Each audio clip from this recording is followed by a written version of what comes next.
വിശുദ്ധ ഖുർആനിലെ അത്ഭുതകരമായ ഒരു അധ്യായമാണ് സൂറത്തുൻ നഹൽ. അന്നഹൽ എന്ന അറബി പദത്തിൻ്റെ അർത്ഥം തേനീച്ച എന്നാണ്. ഖുർആനിലെ 16-ാമത്തെ അധ്യായമാണ് സൂറത്തുൻ നഹൽ.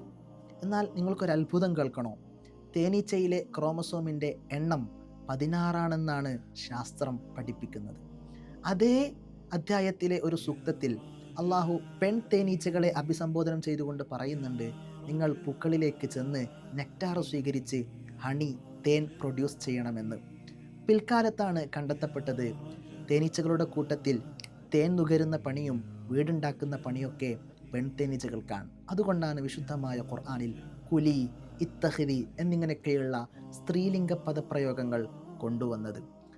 ആ തേനിനെക്കുറിച്ച് വിശുദ്ധമായ ഖുർആനിൽ പറയുന്നത് ഫീഹി ഷിഫാഉൻ, അതിൽ രോഗങ്ങൾക്ക് ശമനമുണ്ടെന്നാണ്. ശാസ്ത്രം പറയുന്നു ശരിക്കും തേൻ എന്നുള്ളത് ആൻറ്റി ബാക്ടീരിയലാണ്, ആൻറ്റി ഓക്സിഡൻ്റാണ്, ആൻറ്റി ഇൻഫ്ലമേറ്ററിയാണ്. പ്രമേഹ രോഗങ്ങൾക്ക്, ഹൃദ്രോഗങ്ങൾക്ക് നല്ലൊരു ശമനമാണ് തേനെന്ന് ആധുനിക ശാസ്ത്രം പഠിപ്പിക്കുന്നു. കഴിഞ്ഞില്ല, തേനീച്ചകൾക്ക് 2 വയറാണുള്ളതെന്ന് ആധുനിക ശാസ്ത്രം. ഒന്ന് തേൻ കുടിക്കാനും മറ്റൊന്ന് തേൻ സൂക്ഷിച്ചു വെക്കാനും. അതിലേക്കും നടത്തുന്നുണ്ട് വിശുദ്ധമായ ഖുർആൻ ചെറിയൊരു സൂചന. ഇതൊക്കെ വെറും കോയിൻസിഡൻസ് ആണെന്ന് പറഞ്ഞ് തള്ളാൻ നമുക്ക് പറ്റുമോ? ഒരിക്കലുമില്ല. ഇതൊക്കെ സൂചിപ്പിക്കുന്നത് Quran is revealed by Allah almighty. See you soon. അസ്സലാമു അലൈക്കും വറഹ്മത്തുള്ളാഹി.